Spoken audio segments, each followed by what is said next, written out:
একেবারে অরিজিনাল পদ্মার ইলিশ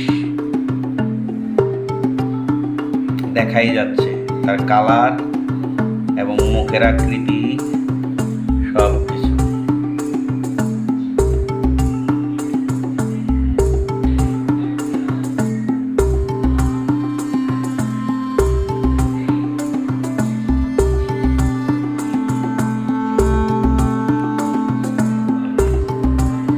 এই যে গেটিটাও অনেক, মুখ থাকবে চিকন আর গেটি থাকবে অনেক মোটা,